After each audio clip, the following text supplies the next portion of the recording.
Welcome to Issues That Matter. I'm Cynthia Pooler. My guest today is Joe Lombardo and Scott Ritter. And Joe and Scott are going to talk about Mr. Zelensky coming to the United States, first to the UN and then to Washington, and what your reaction was and what the prognosis is for a couple months down the road. So, Joe, why don't you take over? You and I had a conversation about this a couple of days ago. Well, in terms of the speech that Zelensky gave in the United Nations, it was very predictable. He didn't say anything that he hasn't said before. He regurgitated U.S. and Western propaganda. And he said the peace plan, if there's going to be a peace plan, must be the one that he has stated before. He had at one point had a 10-point peace plan, I think it was, or 8-point or something. And the basic outline of that peace plan was that Russia had to do a total surrender, give back everything that it has taken and that the people have voted for in those territories and are voting for now, um, uh, uh, and submit to the international Western run criminal court proceedings to prosecute him, when none of the US presidents were ever prosecuted for the incredible war crimes that have been well documented and the wars that they have committed all over the world, not just when there was a threat right at the border of the United States. And he went down and just talked about some of the old propaganda points, such as that it was the Russians that bombed Zaporizhzhia nuclear plant as a way to try to make a dirty bomb, when people suspected that they were trying to make a dirty bomb. And certainly the nuclear plant was under the control of um, uh, Russia, and it was Russian troops that were guarding it. It would have been killing their own people on their own territory if they did that. It makes as much sense as them trying to claim that Russia was responsible for the explosions of the gas pipelines that took place. He talked about bombing and shelling of civilian villages and putting them down to rubble, but no mention of what they've been doing in Donetsk and other places since 2014, where they've been attacking civilians. Talked about the U.S. A rules-based order needs to be found. Who voted for that? I never voted for that, and I'm in the U.S. No other country voted for it. It's the U.S. plan that existed. As he was talking, there was a huge climate change march outside, so he built on that a little bit and talked about climate change and AI, two things people fear, because he wants to say that Russia will use these against people, because that's their whole argument, that Russia is evil and does things for evil purposes. But the one thing that I think was really significant, actually, in the speech was his discussion of using food as a weapon. And the reason for this is because of the Black Sea Agreement, where grain can leave the Black Sea around the world, fell apart. It fell apart because the U.S. refused to go along with with what they said they would do. The U.S. refused to open up the SWIFT banking system so that Russia could get money for its part of the grain. The U.S. just thought it would do this, and Russia gets nothing for its grain. That's the U.S. Position usually, but you also had a veiled attack on Poland and two other countries that are not going along with the UE grain deal, where they're trying to get Ukraine grain to be sold in Europe. And this is very significant that there's a conflict now between Poland and Ukraine and Romania and Ukraine. And most importantly, in my opinion, is Slovakia and Ukraine, because Slovakia is going to have an election where it looks like the person who's going to win is supportive of Russia in what's going on and is against the Ukraine war and is against sanctions on Russia. And I think that's indicative of the sentiment that is moving in that direction all throughout Europe. So I think that's very important. It portends a discontent in the EU and in NATO. And so I think that was very important in the speech. But basically, it was a regurgitation of US and Western propaganda. Before I go to Scott, I gotta say, uh, give my thoughts on the speech.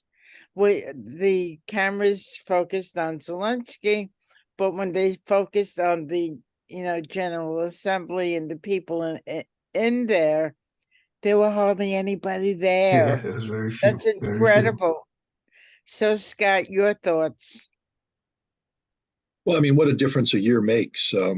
This time last year, Zelensky arrived and was greeted like a hero, a rock star, not only at the United Nations but in Washington D.C., where he met with President Biden. He met with Congress. Nancy Pelosi famously shouted out "Slava Ukraina," and and this guy was a rock star. The reason why is that the United States and Europe had opened up their armories and their coffers and had funded the reconstitution of the Ukrainian military starting in May of 2022, and that this led to a Ukrainian offensive against Russia in September and October of 2022 that led to the um, the recapturing of territory around Kharkov and of an island or the left bank, the right bank, I guess, of the Kherson region. Zelensky was successful, and he used that success to lobby for even more money for the rebuilding of a new Ukrainian army, with the promises of a major counteroffensive that would deal a death blow to Russia. This, of course, is the counteroffensive that's taking place right now. It's an abject failure, 100% failure. No one can articulate anything successful about this. This has been a strategic defeat, not only for Ukraine, for the West. So Zelensky's arrival in the United States at this point in time, his appearance before the United Nations, is not of the new Winston Churchill, but of a defeated politician. And it's not just the military defeat that he has to deal with, as Joe alluded to. There is a significant political defeat. It goes beyond the grain deal. There has been a strategic rupturing of relations between Poland and Ukraine. Poland has said, we will not provide any more military assistance to Ukraine whatsoever. That in the future, anything we do military-wise will be done for the benefit of Poland, not for Ukraine. We're seeing, similarly in the rest of Europe, they just don't have anything left to give. Even in the United States, we see Congress challenging the notion that Ukraine has a blank check. Senate Republicans, House Republicans are saying, no, we don't want to give money to Ukraine. Zelensky is a failed political figure today. He is in the midst of a political collapse. Seymour Hersh wrote that the corruption that takes place in Ukraine is of an order of magnitude unimaginable here in the West. And he said that there's good reason to believe that Zelensky himself may have skimmed $400 million off the package that was in. The level of corruption, the way Ukraine works is it's just a giant grift. And Zelensky steals money. He gives money to the Ministry of Defense. The Ministry of Defense pockets money. People pocket money. That's the way it works.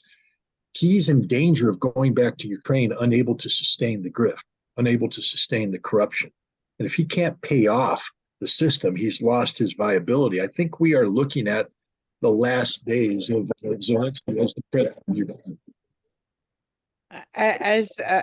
I'm talking to you, the both of you, I have the TV on across the room with, of course, the sound off, and Zelensky is walking down the halls of Congress with our good Senator Chuck Schumer. So, Chuck Schumer's not ready to give up the ghost yet, right?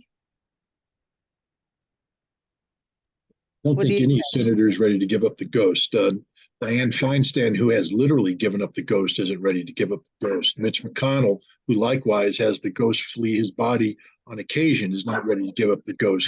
And this is one of the problems of American politics, is that what we're finding out is that politicians don't exist to serve the American people. Politicians exist to serve themselves and exist to serve special interests. Who's telling Dianne Feinstein how to vote? I mean, her brain clearly doesn't work. So somebody's voting for her. This is problematic because I can guarantee you that while the people of California may have voted for Dianne Feinstein, they aren't voting for the person who's whispering in her ear and telling her how to vote. This is not how democracy works. Who's telling Mitch McConnell how to vote? Because his brain clearly doesn't work anymore. And this isn't unique. In Congress today, we have people who are well past their expiration date. We have a president who's well past his expiration date. Who's telling him how to think? And here we are in the midst of a global crisis that could lead to a conflict between the United States and Russia that could manifest itself in a nuclear global termination conflict. And what we need are politicians who not only have the courage, the integrity to do the right thing, but have the mental capacity to understand what they are doing. We don't. Joe Biden is incapable of comprehensive cognitive thought. There are momentary moments of lucidity that are, backed up by just the very sad spectacle of a failing elderly man. I am not. Look, Seymour Hersh is a good friend of mine, 85 years old. His brain works. I would never once say that Seymour Hersh couldn't, take over and do any job because his brain works. Yeah, bodies have limitations. The older we get, the less our bodies do what they used to do. But being a leader, being a thinker doesn't require that you have a body of a young Arnold Schwarzenegger. But you do need to have a mind that is capable of functioning. And 85-year-old Seymour Hersh's mind works like a sharp knife. I would never be critical of him. Joe Biden's 80-year-old mind works like a warped, bent, melted plastic knife. It just doesn't work. Dianne Feinstein doesn't work. Mitch McConnell doesn't work. Congress doesn't work. America doesn't work. This is the sad fact, is that our system is so corrupted by special interests. And the reason why I bring out the old people this way, or the elderly, I don't know what the politically correct term is. I'm becoming one of them, so I'm only insulting myself. But the reason why I bring it up is that's not how this is supposed to work. And yet we allow it to happen. Why do we allow people who are clearly incapable of doing the job they were elected to do remain in office? And if it's politics as usual, that means that the politics is corrupt. And this manifests itself in issues like Ukraine. Mitch McConnell is a major player on the Ukrainian issue. He pulls levers, but if his brain's not working, who's pulling the lever for him? Joe Lombardo was talking earlier about how we're seeing an awakening amongst the American public. How every anti-war movement begins at from a foundation of people who were supporting a conflict, and it requires them to transition away from that support to be against it because they've been exposed to fact sets and realities, etc. But if the people are waking up, but they can't manifest this new awakening politically because the political people in power are so disconnected from the people that there's no response mechanism. We have people in office who are being told how to vote by people we didn't vote for. This is extraordinarily problematic. And Mitch McConnell is not just a vote caster, he is a Senate Republican leader. He is the senior senator of the Republican Party, the number 2 man in the Senate. Who's pulling his levers? Who's telling him how to vote? This is part of the thing. Yes, apparently, yeah. I'm an older person too, and sometimes my brain doesn't work perfectly. And I think in the United States, there is a kind of a bad feeling about older people because we live in a capitalist society. And if you don't produce, what good are you? You just kind of eat. Where in a lot of other societies, older people are sometimes respected for their experience and their wisdom that they've gained and some of the knowledge.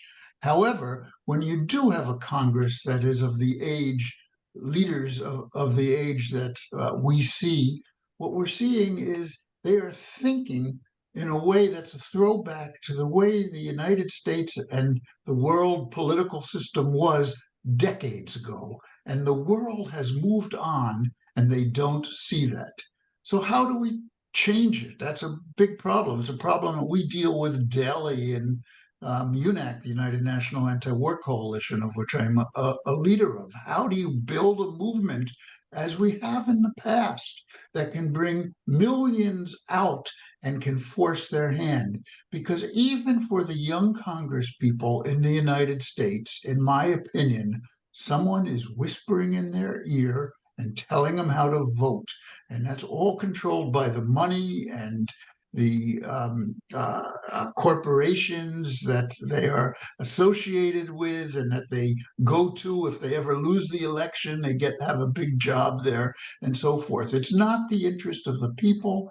It's not the interest of the things that we are interested in, such as peace and a good climate and prosperity and a number of other issues. So I think this is a big problem in the United States, and we're seeing it manifested in Ukraine in a real terrible way because there are nuclear powers that are fighting each other. And almost no words that I heard out of Zelensky's mouth were true. I mean, they have to lie. And not only do they lie, they do certain things in the West, and then they attribute those very terrible things to the other side. They've always done this. They just build them up as if they're evil people who do things because they're evil. The axis of evil, we called it at one point, or whatever it was, rather than dealing with the political situation, the global political situation, and why things are as they are, because that's the only way we will bring ourselves to the solutions. And we don't have a political leadership in this country that's capable of doing that anymore. Let me go back to my observation that at the General Assembly there were a lot of empty seats. So does that mean that the majority of the world is against helping Ukraine? What's your thoughts on this? Joe, what do you think? Well, as I said, I think the world is changing. We've seen a number of very important meetings recently. We've seen the BRICS meeting that took place in South Africa. We've seen the G20 meeting, which is now G20 plus because they brought in Africa. And that's really a gigantic concession in some ways. I think that's a very important thing. There's a whole series of other meetings that have taken place in Russia or taking place now in China that are showing a changing world where the U.S. hegemony is being edged out, and we're looking for a more multipolar world. And what's happening in that multipolar world is the rest of the world is looking at it and seeing that the U.S. and the West, the former people that kept them as colonies in the past, my Black friends would call the white supremacist part of the world. Um, those people are losing out in Ukraine. The war is going terribly against the West and terribly against Ukraine. Despite all the propaganda you hear, it's been a total failure. They've lost it. There's no way they can regain anything in Ukraine. The sanctions have failed, and they're coming back and hurting, especially Europe, but also the United States. And people are reacting and saying, well, why? Why do we support Ukraine? Why did we put sanctions on Russia if it means that we can't get gas and oil to run our own industries and we can't get food at a price that's affordable because of the grain comes from Russia and the fertilizer comes from Russia? But if you look at what's going on in Africa right now, where some of the French colonial countries have had coups and rebellions that have thrown out the French. And this is happening everywhere. The former colonial countries are looking around and saying, now there's another power we could go to for aid and support. And it gives them more space to make their own decisions that can bring their countries, bring them up by the bootstraps instead of paying such high amounts of debt service to the IMF and the Western economic structures so that they can't advance their own countries. There are other trading options now, and there are other ways. And this will hurt the US and this will hurt the West, especially as the dollar no longer becomes the currency that everything is dependent upon for trade. And I think that's part of the reason, probably, why you saw those seats emptied. And it is the reason why none of the South American countries or African countries and few of the Asian countries support the sanctions against Russia. So the world is changing. And I think the fact that those seats were empty was a real reflection of that. And in that, the US and the West and the former countries that held colonies and got wealth off of slavery and their colonies and want to hold on to that wealth at all cases are losing out. And I think that's the best thing for the world and the best thing for the working people in the United States too. Scott, what's your take on the empty seats? Well, having worked at the United Nations for a while, I've been present in a number of these general debates and watched national leaders come in, and I've also seen behind the scenes the pressure that the United States places on various delegations to vote the way the United States wants them to vote. While I was there, there was a huge scandal because the National Security Agency got caught listening in on the phone calls of various national leaders in an effort to empower the American delegation to blackmail people into voting in favor of the United States on Security Council measures, etc. So I know how the game is played. The other thing I do know is that, here in the United States and in Europe, we often think that the only national leaders capable of mature thought are Western leaders. Like the President of the United States is obviously empowered with knowledge and information well above that of any African leader or South American leader or Asian leader. These are children, we believe. They're immature politically. They're immature in their understanding of the world. The same, we were willing to accept that European leaders have some of our insight because, of course, we came from Europe, especially the guys that look like me and Joe. And so therefore, of course, the people from Europe are like us. They are also mature and capable of thought. But as you get away from the United States and Europe, the world is full of children that must be led. With all due respect to people who think that way, and I'm telling you, they do think that way. The people of the global South, Africa, South America, Asia, they are some of the sharpest minds you'll ever meet, and they have greater insight and greater knowledge and greater understanding of the world. They understand the world better than we understand the world. One of the things they understand is power, and they understand their own weakness relative to power. And so what they do when they make a decision to sit down to make their presence visible is they've made a calculation, and they're saying, which way is the wind blowing? The wind's blowing in this direction. If we don't want the wind blowing this direction, do we have any capacity to change the direction of the wind? If the answer is no, then the decision is, rather than wreck the ship, to go ahead and trim your sails and go in the direction the wind's taking you for the time being. And last year, you saw seats were full. Why? Because the direction that the wind was blowing was towards the West siding with Ukraine, Ukraine having momentum, and there was certain, pressure in that direction.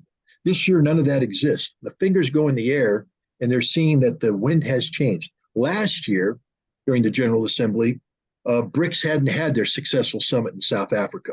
BRICS was still an organization with potential, but unrealized potential. People didn't really know what BRICS could become. There was speculation about its, that it could expand, it could start to work together. But until then, it was sort of this form that had unrealized potential. The G20 was still seen as a viable expression of G7 policy, because that's why the G20 exists. The G20 was created in 1999 simply to project G7 policies into the global South. The G20, the other members, the non-G7 members, are supposed to do that which is dictated to them by the G7. So the G20 was still somewhat seen as a viable thing. This time, BRICS has emerged as a real global power. They've united, they've expanded. They've, if you think about it just from an energy standpoint, the driver for global energy policy in the future is going to be BRICS. Russia, one of the largest energy producers, Iran, Saudi Arabia, United Arab Emirates. And as they expand further, they're going to corner the market. They're going to be the ones calling the shots, not the United States. So when you put your finger in the air, you're going, wait a minute, there's a breeze coming out of BRICS that's countering the American breeze. And then the G20, what you saw there is that the G20 is collapsing. It's incapable. Yes, they invited the African Union. Why? Because BRICS just had a successful summit in South Africa, where the theme was promoting African economy. Russia just held an extremely successful Russia-Africa summit in St. Petersburg, where Russia is starting to assert itself into the African American. And so the G20 said, well, we're going to invite the African Union in. But the African Union, while joining, what they're going to find out is to be an effective member of the G20, you have to subordinate yourself to the G7. And they're not going to do that. As Joe pointed out, Africa is in the process of liberating themselves from neocolonialism. And the G7 is nothing more than the economic expression of neocolonialism. And so I think what we're seeing here right now is that in the United Nations, nations are looking up and saying, hey, this whole Ukraine thing, which most of them didn't buy into to begin with, the sanctioning of Russia. The vast majority of the world is not sanctioning Russia. The vast majority of the world is continuing to do business with Russia, directly or indirectly, including Europe, by the way. I think Der Spiegel just came out with a report that Germany bought more Russian oil last year than at any time in recent history. Wait a minute, I thought Germany said we're not buying any more Russian oil. Yeah, but they need it, and so they're buying it from India, who's buying it from Russia. And that's how the game's being played. A lot of hypocrisy here. But the empty seats reflect the fact that the international community isn't buying into America's BS anymore, especially about Ukraine. Zelensky doesn't speak as a sovereign leader. Zelensky speaks as the Pinocchio, the puppet of America. And so people are they don't want to hear his nonsense. They don't care. He's irrelevant. And that's the reality. Zelensky is irrelevant. And it comes back to something I said earlier. His political fortunes are collapsing around him. I don't think Zelensky's long for political power in Ukraine because he's lost the ability to deliver on the thing that he was kept in power to do, and that's to keep the money rolling in so that the corrupt war machine can keep feeding money into the pockets of the corrupt officials in Ukraine. Poland's not playing that game. Other nations aren't. Look at Germany. Olaf Scholz and Baerbock, the foreign minister, were parroting Zelensky's 10-point peace plan. Russia had to withdraw, surrender Putin, the whole nonsense. But something else happened 3 days ago. Three major German public figures came out and said, that's nonsense. And they promoted a new peace plan. Now, it's not necessarily, I'm not saying that this is going to work, but what they're saying is we stop the conflict where it is. We bring the United Nations in to negotiate the terms of of settlement with no preconditions, meaning Russia's probably going to keep the territories it has. And then we work together to create a European security framework that makes it impossible for Ukraine to be seen as a potential threat to Russia. That means Ukraine will never be a member of NATO, which is one of Russia's goals and objectives going in. This is Germany taking the lead on this. This plan is being discussed now. People are talking about it. The game is up. I mean, Zelensky's utility is over. He's going to have his moment in Washington, D.C. It's not going to be a pleasant moment. I don't think he's, if he gets the money, and I do believe he's going to get the money, I think it's the end of the money. This is it. And he's going to be told there's nothing more coming. You're going to have to find a way to make peace with Russia. That's the significance of the empty seats. The empty seats show how empty the Zelensky message is today. So interesting. Joe, what's UNAC up to these days? We, and along with other people, on September 30th through October 7th, are doing peace in Ukraine rallies. There's now rallies taking place in about 70 places around the country. I think it will even go further in the next week. Some of them will be small banner drops or whatever, and some of them will be bigger, but none of them will be huge, because that's the state of the anti-war movement right now. It's very, very much divided, and there are people who are in the anti-war movement who have given into the propaganda from the United States and moved over to the other side. But these are the kinds of things that we need to keep doing. Stay visible, stay out in the streets, stay organizing, keep on talking about things on programs like this and in webinars and other things that we do, as people's minds are changing. And I think that will move more and more in our direction. We will be having our next national conference. It won't be till April, but it will be before the Democratic and Republican national conferences, which will be pro-war conferences, because those are pro-war parties. Ours will be an anti-war conference, and whatever size it will be, it will project an alternative to that. There are many other things. There's a lot of people who are under attack right now for their political views. Julian Assange is one, and he might be extradited to the United States, and we're working on campaigns to support him. One of the groups that's part of UNAC, which is the Haruru movement, the Black is Back Coalition, its leaders have been indicted for their political positions on Ukraine. There's a Ukrainian pacifist who has been opposed to the war in Ukraine, who still is in Ukraine, who has been recently arrested in Ukraine for that. Many people have been arrested and hurt and imprisoned and disappeared and tortured in Ukraine for their positions. You just don't hear about them in the United States. So we're working on those defense campaigns, and in particular, the Black is Back coalition movement will be holding a demonstration at the White House on November 4th, right before the next round of elections, and UNAC Actually, is that's supporting on your that. birthday. It is my birthday, yes. So they're doing it for me. And as I get 1 year older in this scheme of things. But so there's a bunch of things that we are doing, and those are some of them.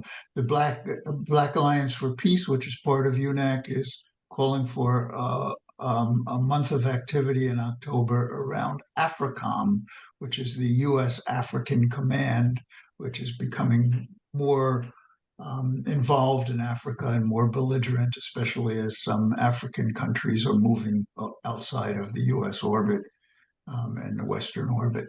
So there are a number of things coming up. If people want to know more, they should go to our website, which is unacpeace.org. So they'll be able to get all the information that they need right on the website? Yes. Good. So, Scott, how's things going with you and your upcoming adventures with the movie? Well, I mean, the movie, which is titled Waging Peace, the goal of this is to help create an antidote to Russophobia. Someday this war is going to end. Regardless of what Joe and I do, this war is going to end. The key to me now is to position America to be in a position to pick up pieces and get back on a track of meaningful dialogue, peaceful coexistence with Russia. But we can't do that until we overcome this ignorance, the obstacles that are put in front of this pathway to peace that are brought about the ignorance about Russia. People assume the worst. They don't know the truth about Russia. They fear the Russians, and from this fear, from this ignorance, comes fear that's manipulated by politicians to pursue policies that are, the opposite of peace. So I'm committed to making a documentary that's based upon the reinforcing the ideas of disarmament, nuclear disarmament, arms control, and then to use my 26-day experience on this book tour that I recently had as a way of introducing Russia, the Russian people, the Russian soul to an American audience, so that they can be empowered with knowledge and information and better able to see through the lies and deceit that are being promulgated by the mainstream media about Russia. So this is my primary objective. There are things that are being done in support of this. I'm in the process of writing a book, again, the title Waging Peace, that will be a partner to the documentary. And the idea is to educate Americans about the reality of Russia. I talk a lot about the experience of Van Cliburn, American musician who in 1959, I believe, 58, went to Moscow, participated in the Tchaikovsky Music Festival and won. By taking this trip, he won the hearts of the Russian people, and he came back and he was treated like a hero here in America. And Americans started to interact with Russians, view the Russians as people, as human beings. This is so important. We have to get past the Boris and Natasha cartoon-like caricatures that exist in the minds of many Americans about Russians, the Russian people, and educate people that these are human beings just like we are. They have a different culture, they have a different language, they have a different religious ethic, but they laugh, they cry, they enjoy the same things, they have the same wants and desires. And so I encourage people to be their own Van Cliburn. So don't let other people do the journey for you. You do the journey. You either do the journey directly by going to Russia, seeing for yourself. I think Joe's a proponent of going and seeing for himself. He has extensive experience in Ukraine and elsewhere. The best supercomputer is the one that resides between this earlobe and this earlobe. It's called your brain. And every individual should seek to directly engage. But if you can't, because I understand a trip like that is expensive, it's a little intimidating. At least be open to learning from the experiences of those who did go to Russia. I've been to Russia recently. I'm going to go to Russia again. I'm going to go to Russia repeatedly because education is ongoing. You don't simply fall back on the degree you earned. You build from that degree to learn and accumulate more knowledge so that you can have a fresher assessment. And I'm going to do everything I can to share the insights that I have garnered from my experiences with as many people as possible so that we do come up with a vaccine for the disease of Russophobia. So if anybody wants to learn more about the movie or your endeavors in getting this off the ground, is there some place that they could go to on the web that can help them? Yeah, if you go to scottritterextra.com, there's the way the website's done, there's a number of tabs, I guess they call them at the top, and there's a tab called Waging Peace, and you can click that, and we will update as possible. There's also in there a link to a site, wagingpeace.fund, and if people want to assist in helping raise the money that's needed to make this documentary film, because even though we have a lot of volunteers who are giving their time for free, documentaries don't make themselves. They're actually fairly expensive if you're going to try and do it right, and we're trying to do it right. So any assistance people can provide through donations to wagingpeace.fund would be greatly appreciated. Thank you, guys. It's been a very enlightening conversation. So I'll throw this out to either one of you. Final thoughts. What do you see within the next couple of months? Well, I think it's going to be more and more clear to people in the West that Ukraine is losing. I think there will be a lot of um, talk about peace plans and so forth. And this is a move from where the West was before, where they didn't want to negotiate on anything.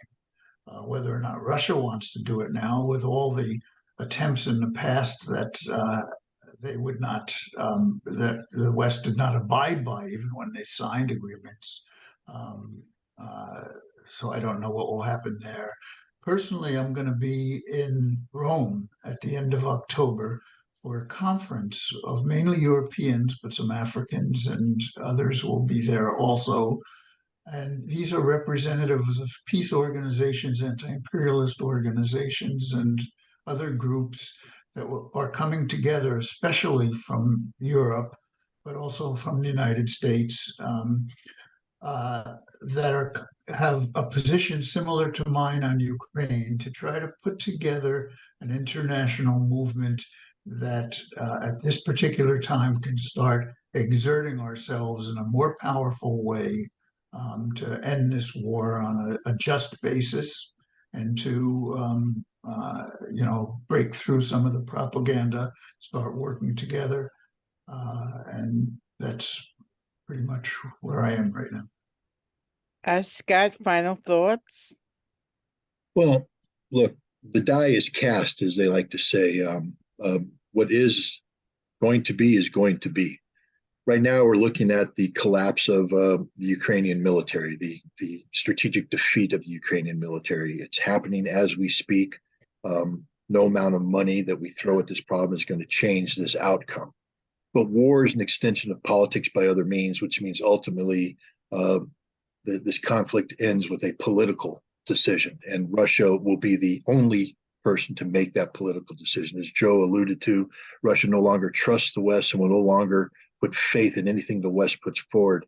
The terms of conflict termination will be dictated by Russia, and a key predicate for this will be a dramatic change in the politics of Ukraine. I've always believed that Russia would probably achieve the strategic defeat of the Ukrainian military, and then from the collapse of the military, this would precipitate the political collapse of the Zelensky regime, and then Russia would work with whatever followed. But I think what we're seeing is that the Zelensky regime may very well collapse before the military collapses, and that's a whole new dynamic, because it means that there will be a political class that can come in and have the opportunity to either continue the fight or to terminate the fight in ways that are more conducive to Ukraine's best interest. For instance, not allowing the war to continue to the point where Russia feels the need to take Kharkov, Dnipropetrovsk, Odessa, thereby preserving major industrial centers and preserving access to the Black Sea for whatever the future Ukrainian state looks like. But I think these next couple months are going to be critical. I think we're seeing, as I said before, we're seeing the beginning of the end of the Zelensky regime. It's going to be very curious to see what replaces him. And we're seeing the collapse of the Ukrainian army. And it's going to be interesting to see how the West behaves when that becomes a reality that can no longer be lied about, can no longer be, you can no longer pretend it isn't happening. We see what's happened with Poland. They've turned their backs on Ukraine. I fully anticipate that more and more nations are just going to say no. I mean, Ukraine is like drugs. And if you remember the drug commercial back in the day, Nancy Reagan, just say no to drugs. And I think what's going to be happening in the near future is the world's going to just say no to Ukraine, because this war is an evil. Too many people have suffered. Millions of people have paid a heavy price. It's time to bring this war to an end. It's time to begin, building a new future that looks towards peaceful coexistence as the solution instead of containment, isolation, and destruction. Gentlemen, it's wonderful. You've been listening to Joe Lombardo and Scott Ritter. This is Issues That Matter. I'm Cynthia Pooler. And if you like the conversation today, please subscribe to my YouTube channel. Thanks, guys. Thank you, everybody, for listening. Have a great day.